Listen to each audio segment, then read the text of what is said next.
Beginning in the 11th century, the Crusades were a series of holy wars. In response to Muslim wars and expansion, the Western European Christians organized the attack. Christian fighters were motivated by the idea of savior and therefore fought to prevent the growth of Islam, take over control of what was considered the Holy Land, gain back their old Christian territories, and take over pagan areas. The Crusades ended during the 16th century when the Protestant Reformation was on the rise. The Black Death was a pandemic widespread throughout Europe from 1347 to 1351. It is thought to have sourced from a plague of bacteria. The disease originated in China but spread to Europe through the Mediterranean ports. The mortality rates varied, but certain towns were completely wiped out.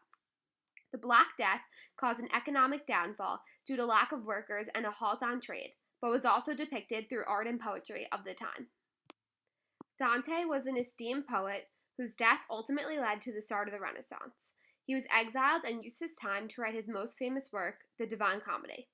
The story displays Dante's journey through hell, purgatory, and heaven, led by his guide, Virgil.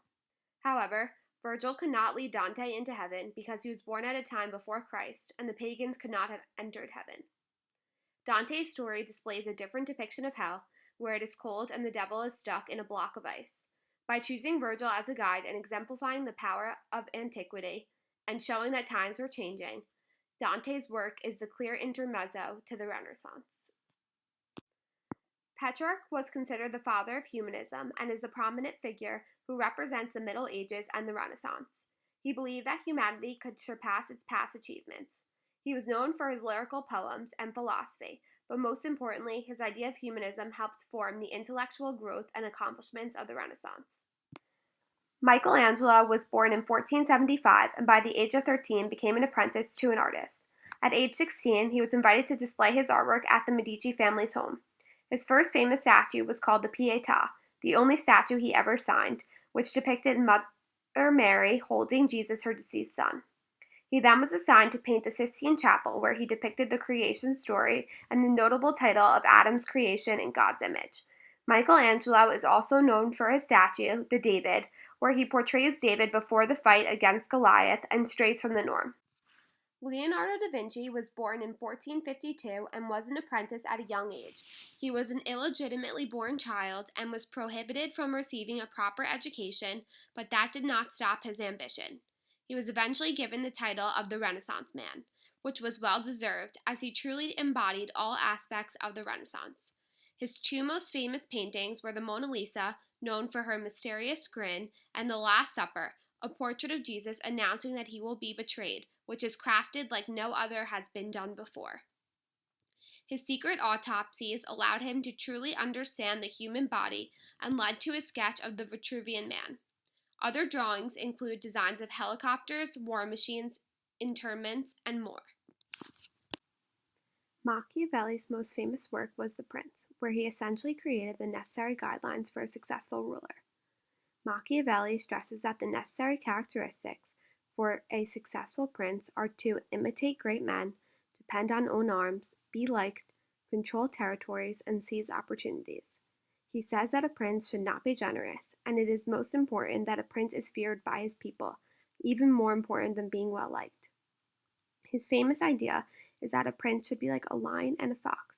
He must be like a lion because he most evoke fear into his enemies, and he must be like a fox by having the superior mental ability to decipher between good and bad decisions.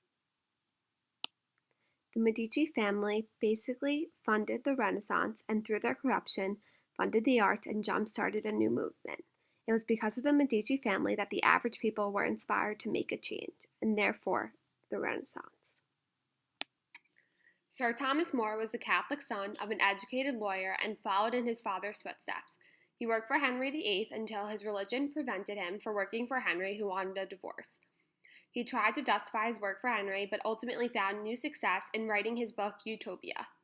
It was about an island in a new world that enforced cooperation, communal land, no religion, and equal pay.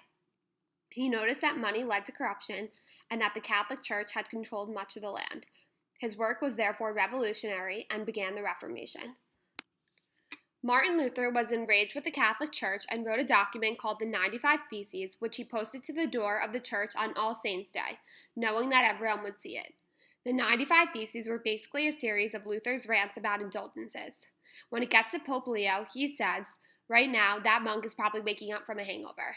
This document targeted the church's hierarchy and the corruption of good works. Luther directly said that good works do not make a good man, but a good man does good works.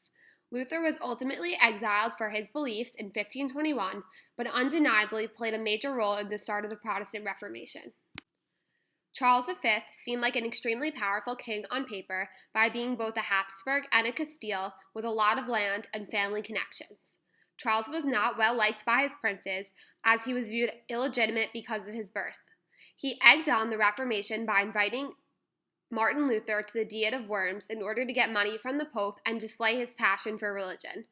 Luther seemed to speak his mind, and the Edict of Worms is passed, which outlaws Luther, and he escapes death with a staged kidnapping by Frederick the Wise.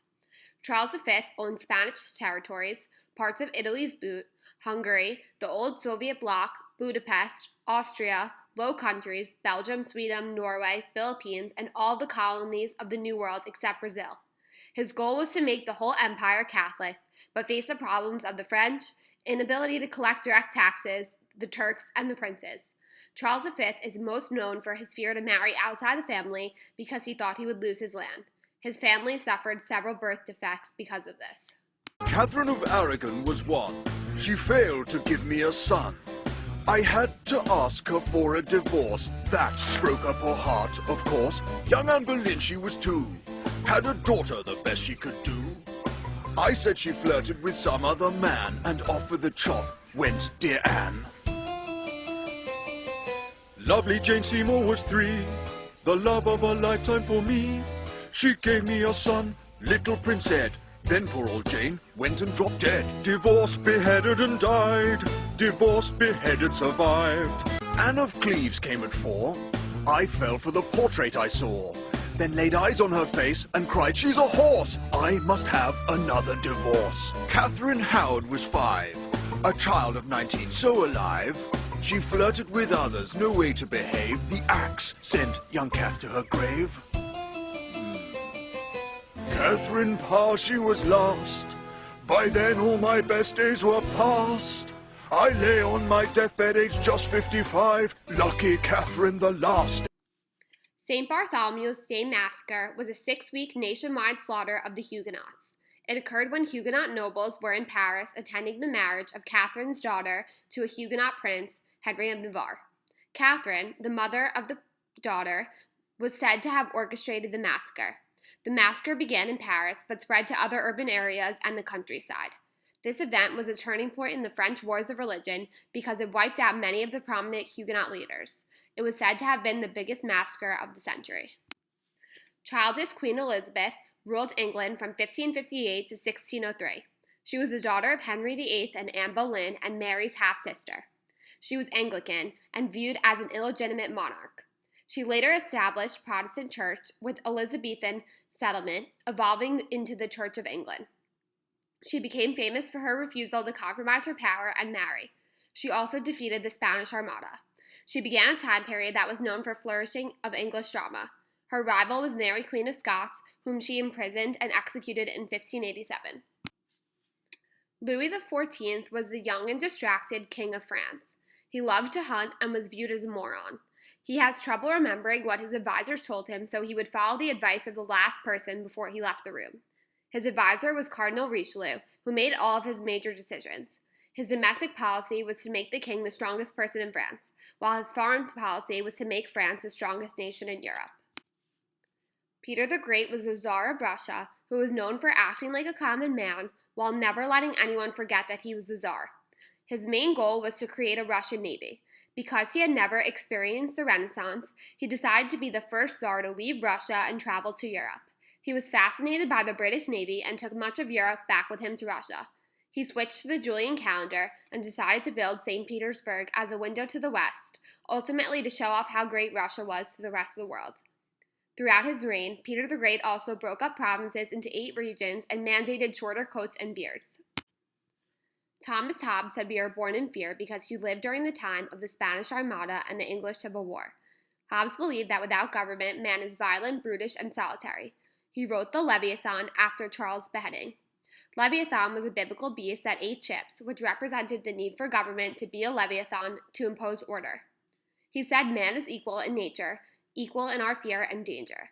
Since man can reason, he decides that the only way to survive is with government. He modeled his social contract after the English contract law. He said, it is an outspoken bond between the people and not their king. People, with reason, agree to give up their natural rights to a king. He believed that absolutism leads to consistency. Consistency refers to how everything is streamlined. One man streamlines every decision. With a king, one thought becomes law. He said one branch of government should be religion. Religion is the source of civil war. John Locke agrees with Hobbes that man is brutal in nature, but he believed that man is social and inherently good. He said that man could not lay down his natural rights because they are inalienable rights given to man by God, and they are not the king's to take. He believed that government is necessary to enforce and protect our rights. Its only purpose is that it is the night watchman. He wanted it to govern lightly. He said that the social contract existed between the people and the king.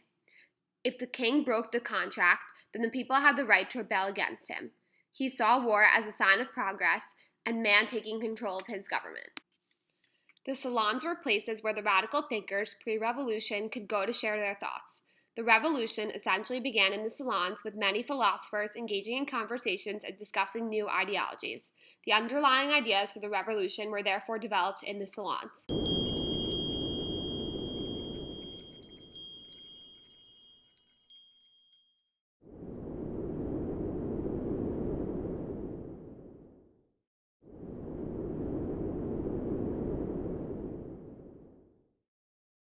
Sir Isaac Newton was an English physicist and mathematician, well renowned for his expertise in astronomy, natural philosophy, alchemy, and theology. Much of classical mechanics, or the set of physical laws describing the motion of bodies under force, are laid out in Newton's Mathematical Principles of Natural Philosophy, published in 1687. Newton's 3 laws of motion are perhaps the most well-known of his works, and cite the following. The first law, or the law of inertia, states that an object at rest will remain at rest, and an object in motion will remain in motion, unless acted upon by an unbalanced force. The second law states that acceleration is produced when an external force acts on a mass. Newton's third law of motion states that for every action there is an equal and opposite reaction. Newton invented the first reflecting telescope and devised a theory of colour. The theory was based on the observation that a prism breaks down white light into many visible colours. Newton is attributed with the development of differential and integral calculus, as well as the generalised binomial theorem. He also developed a method for approximating the roots of a mathematical function. A highly religious man, much of Newton's writings consist of biblical and occult studies. Sir Isaac Newton is considered by many to have one of the greatest scientific minds in our history, and he is buried in Westminster Abbey. Voltaire is known for writing Treatise on Toleration. He championed separation of church and state and supported religious freedom. He believed in deism, which was religious philosophy based on reason and natural law. Adam Smith was the economist of his time and wrote The Wealth of Nations. He advocated for laissez-faire economics, which prevented the government's involvement in business. He believed that if individuals were free to pursue their own economic interest, all society would ultimately benefit. He came up with the theory of the invisible hand and said that if there's opportunity to make money, someone will do it. He believed that the market naturally corrects itself and competition guides people in the right way. René Descartes rejected Aristotle's scientific assumptions and focused his experiments on reasoning and probable knowledge, and famously said, "I think, therefore I am." He wrote Discourse on Method and believed in the principle of separation of mind and matter. He thought that reason is the chief source of knowledge. The Estates General was France's traditional national assembly with representatives of the 3 states or classes in French society: the clergy, the nobility, and commoners. Louis XVI was King of France, and he summoned the Estates General in 1789, but he did not grant the reforms that were demanded, and revolution followed. Louis and his queen, Marie Antoinette, were executed in 1793. The Bastille was a prison in Paris, captured by the gangs in Paris who were angry at the king. When a mob and some of the king's soldiers attacked the Bastille, which was a prison where the gunpowder was kept, It marked the official start of the French Revolution. The prison was a symbol of the Ancien Régime and was ultimately demolished. The storming of the Bastille took place on June 14, 1789. The Great Fear was a general panic that occurred at the start of the French Revolution. Rural unrest had been present in France since the worsening grain shortage of the spring. There was a rumor that the towns were going to be starved, and the peasant and townspeople mobilized in many regions. Peasants armed themselves in self-defense and in some areas attacked the lords' houses. Fear of the peasant revolt was a deciding factor in the decision to abolish feudalism. The September Massacre was when a mob, or the Paris Commune, overtook the royal family. They put Louis XVI and Marie Antoinette in prison, while thousands of pro-royal Parisians were slaughtered. Anyone against the revolution was considered dangerous and therefore must have been killed. The Legislative Assembly was taken over by the mob. This event signified the radical phase of the revolution. Jean-Paul Marat was the outspoken and notable journalist throughout the revolution who never saw it end. A supporter of the monarchy murdered him. He died as a martyr for the revolution and became a hero for the cause. His death was captured in a famous painting and therefore is still known today.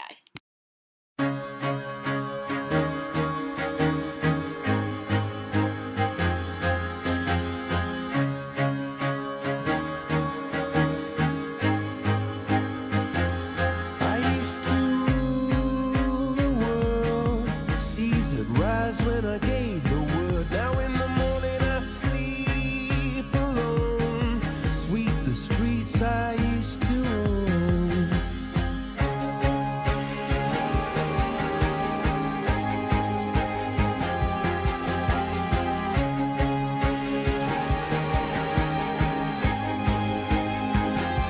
I used to roll the dice, feel the fear in my enemy's eyes. Listen as the crowd would sing.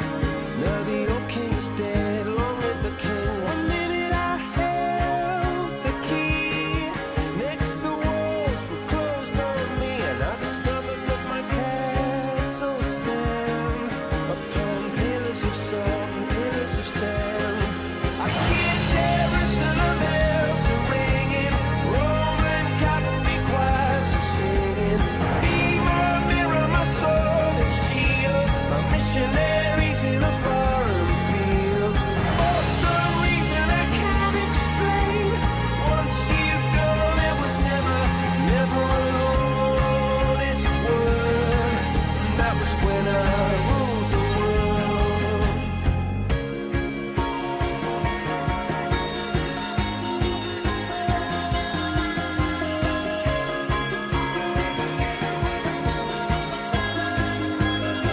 It was the wicked and wild wind, blew down the doors to let me in. Shattered windows and the sound of drums. People couldn't believe what I'd become. Revolutionaries wait for my head on a silver plate, just a puppet on a lonely string.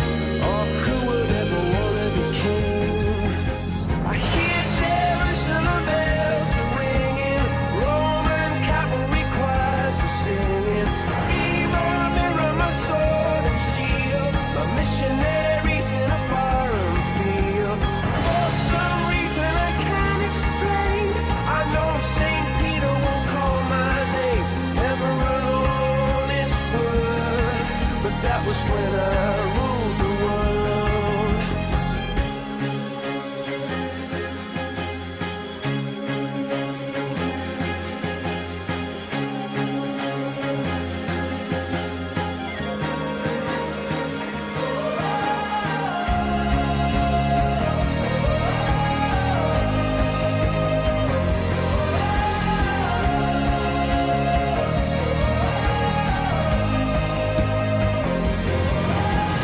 Hear Jerusalem bells are ringing, Roman cavalry choirs are singing.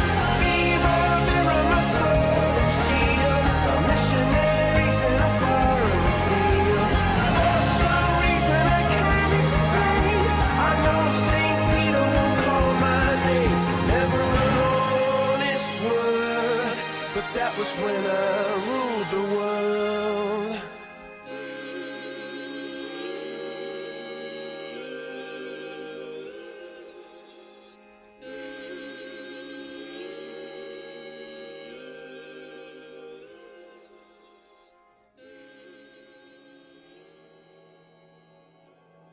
The Congress of Vienna by Jared Leong. After Napoleon's unsuccessful invasion of Russia and his loss of 400,000 men, Napoleon's strength was questioned, until he defeated his enemies at home and raised an additional 350,000 troops. Regardless of his efforts at home, Russia, Prussia, Austria, Spain, and Great Britain formed coalitions and armies against France. Russia came in from the east along with Prussia and Austria. Spain joined in from the western front, all while Great Britain funded some of the war effort. The fighting eventually led to Napoleon's exilement from France to an island called Elba.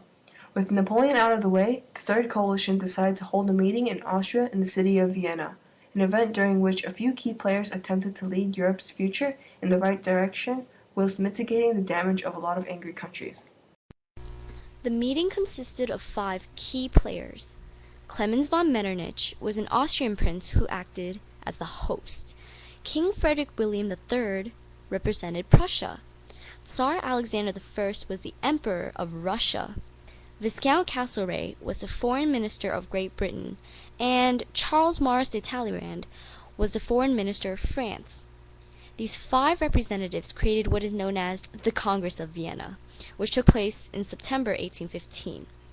Their main issue was France and its sudden rise in power. They all agreed that no single state should be allowed to dominate all of Europe. In other words, a balance of power. But how would they achieve that? By putting a crown on France, a Bourbon one at that. Now, the reason behind this was to address the idea of legitimacy. See, Napoleon was born a normal citizen. As he grew older, became more experienced, and conquered more lands, he was still, a normal citizen. Each country also wanted compensation for the mess he caused. France had messed up the territorial holdings of various countries. Each country wanted their respective lands back, so the Congress fixed up the borders to what they were before Napoleon's reign, with some altercations. 700 million francs were also paid to the various countries that France had affected. The meeting also led to the desire of returning to the past.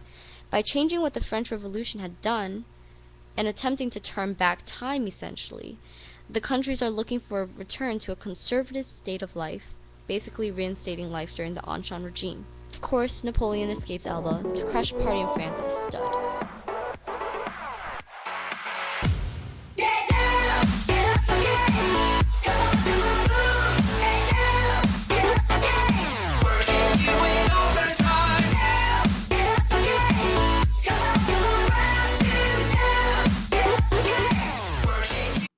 The Ottoman Empire was called the sick man of Europe because it was having economic struggles and impoverishment.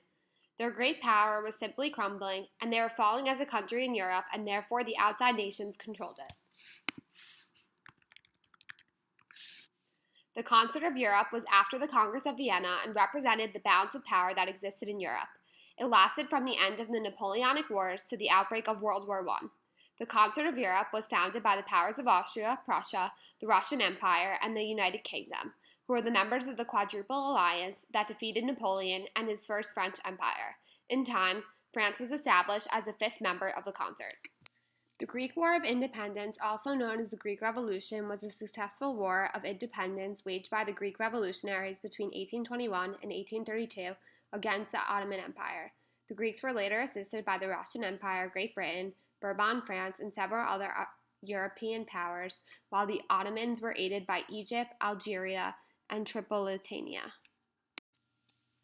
The Austro-Hungarian Compromise of 1867 established the dual monarchy of Austria-Hungary.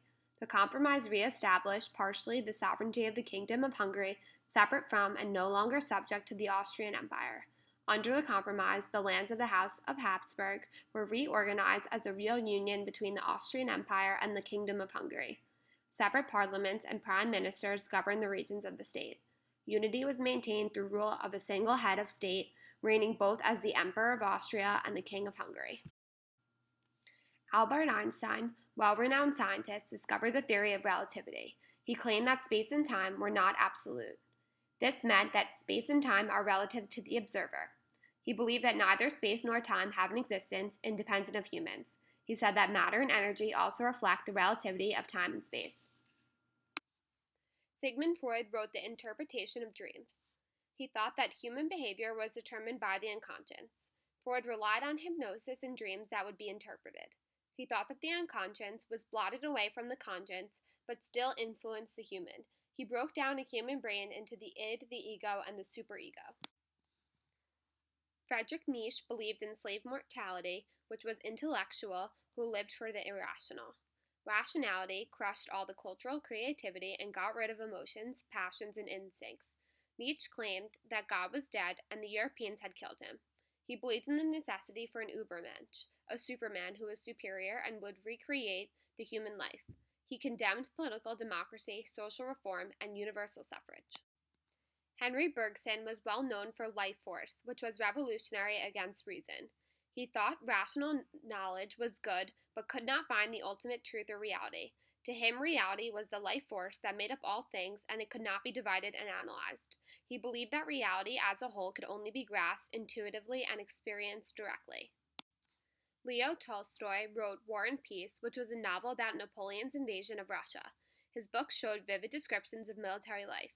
It demonstrated a full character portrayal and also made a view that lives' enduring values of humans were love and trust. The start of World War I can be broken down into the main causes: militarism, alliances, imperialism, and nationalism. Militarism is essentially the glorification of armed strength. Each nation wanted to display nationalism through military. It was basically a game of each country attempting to one-up each other. For example, Germany builds a navy and Great Britain builds battleships in response. Russia lies to other countries about how militarized they actually are in order to instill fear. Alliances caused the war because of secrecy. None of the countries could trust each other because no one knew who was allied with who. The previous alliances were also changing. Italy had been allied with Germany, but when Germany broke the pact of their defense alliance, Italy went to the other side. The alliances were a result of the decree to balance power throughout Europe from the Congress of Vienna. However, it is clear that the alliances caused more harm than good. Imperialism was the European countries competing with each other for land in Africa and Asia. The colonies that countries had acquired were sources of crops and simply more land. Jealousy ensued amongst Europe, and it became more of a game than an actual need for land.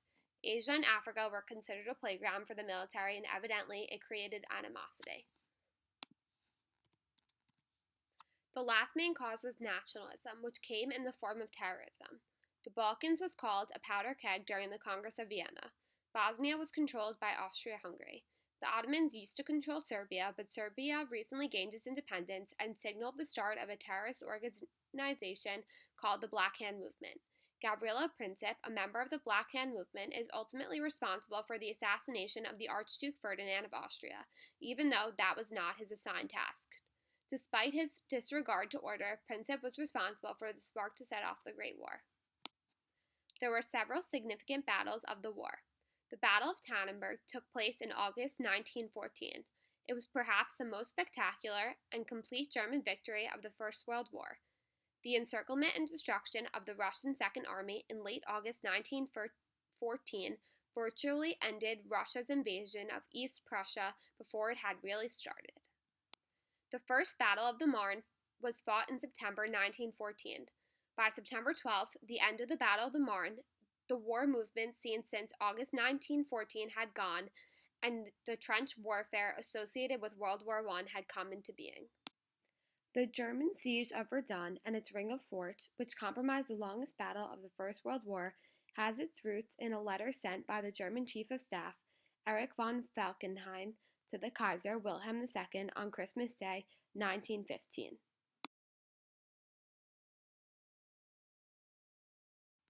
Compromising the main Allied attack on the Western Front during 1916, the Battle of Somme is famous chiefly on account of the loss of 58,000 British troops on the first day of the battle, July 1, 1916, which to this day remains a one-day record.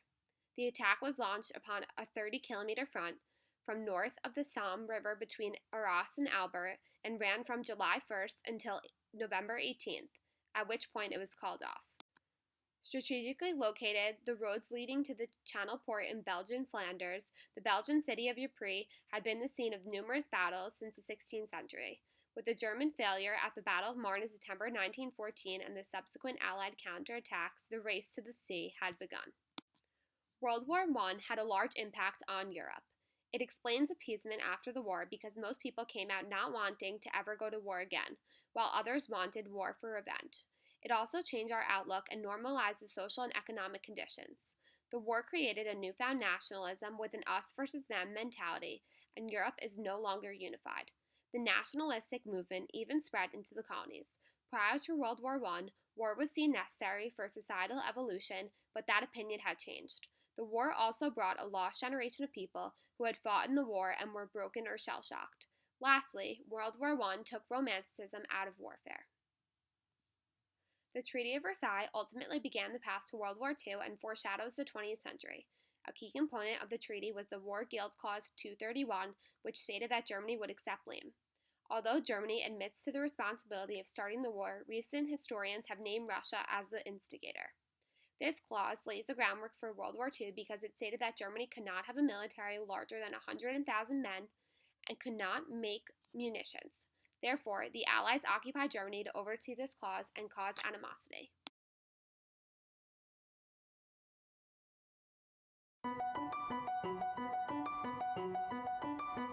Russia is in the middle of its worst recession in nearly 2 decades. The recent plunge in oil prices, combined with Western economic sanctions, have left the country with a decimated employment rate, a devalued currency, and a rapidly growing poverty rate. Meanwhile, Russia's president, Vladimir Putin, saw his approval ratings peak at nearly 90% in 2015. This was according to polls from independent researchers at the Levada Center, as well as state-run polling. So, with all the country's problems, why do Russians still love Putin? Putin's persistently high marks are often a shock to the West, as his leadership is riddled with corruption, scandal, and brutal authoritarianism. Since taking office in 2000, Putin has allegedly funneled millions of public dollars into presidential perks, including 20 palaces, fleets of yachts and aircraft, a luxury watch collection, and even an $80,000 toilet. In fact, roughly 1/3 of Russia's budget is believed to go to public officials, who collect considerably more from bribes than they did before Putin. Moreover, press freedom has plummeted under Putin. Censorship in Russia has been compared to Saudi Arabia and Ethiopia. Dozens of journalists and Russian dissidents have been murdered since Putin took office. Most famously, Alexander Litvinenko, whose poisoning was allegedly approved by the president. Putin is known to be exceptionally secretive, likely stemming from his career as a spy for the Soviet Union's foreign intelligence agency, the KGB. And yet, most Russians still claim to trust Putin. This is in part because he brought stability to the country after the fall of the Soviet Union in 1991. By 1999, the country's GDP had dropped by more than half, and quality of life plummeted to an all-time low. Many Russians felt abandoned by the West, slighted by their new government, and in some cases, nostalgic for the Soviet era. During his 1999 presidential campaign, Putin promised to improve the lives of Russians and create a unique national identity independent from the West. And in many ways, he did. During Putin's first presidency, nationalism spiked. Russia's GDP rose every year, and by 2007, the economy had completely recovered from its post-Soviet downturn and subsequent recession. But despite his popularity, Russia's economic boom was largely the result of increased demand for their greatest export, oil. But beyond economics, Putin also enjoys a heroic cult of personality. He's retained a take-charge macho man image, effectively marketing himself as a fighter for Russian ideals and the common man. Putin has been portrayed as the protagonist of Russian comics, movies, and children's books. His name and image are even stamped on products like canned food and vodka as a way to make them sell. Even after Russia's controversial annexation of Crimea in 2014, Putin's approval rating continued to grow. Perhaps Russians are willing to oversee Putin's flaws for fear of the alternative, a country that is economically stagnant and dependent on aid from the West as it was in the 1990s. Putin's popularity is not as unique as it may seem. Demagogues around the world, notably Donald Trump in the United States, are seeing overwhelming support from the public. It's an age-old syndrome, not to mention a dangerous one. As such an authoritarian figure, Putin doesn't seem to take kindly to critics. A number of them have been arrested and even killed. So who are Putin's enemies and what's happened to them? Watch this video up top to find out. And if you're put off by Putin's 90% approval rating, then you might have doubts about the Russian media overall. To learn about just how trustworthy Russian media is, watch the video below. Thanks for watching TestTube News, and don't forget to like and subscribe for new videos every day.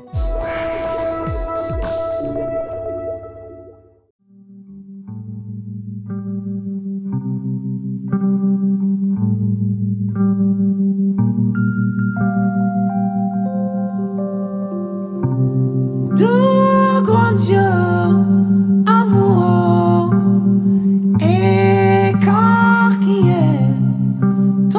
visage contre le mien. Certains se sont faiblir. Tu sais que je vais sombrer. Certains ne changent pas. Certains se sont faiblir. Tu sais que je vais sombrer. Certains ne changent pas.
In response to Russian territorial ambitions in nearby countries, Sweden and Ukraine have expressed interest in joining the Protective Alliance of the North Atlantic Treaty Organization. With so many countries already a part of NATO, we wanted to know more about the history and influence of the organization. So, how powerful is NATO? Well, after World War II, the Soviet Union gained power and forcefully spread communism into neighboring countries like Germany and Czechoslovakia. NATO was created as a unified front amongst Western nations against potential Soviet aggression. This alliance also sought to prevent future wars and devastation. At its outset in 1949, there were 12 original NATO members, including the United States, the United Kingdom, and France. Today, there are 28 members. One of the most important aspects of the NATO treaty is its Mutual Defense Pact. This states that any attack on a member country is viewed as an attack on them all. This agreement was especially important during the Cold War, when it helped prevent nuclear conflict. The knowledge that another member of NATO would retaliate to nuclear aggression was a key aspect of the Cold War's mutually assured destruction.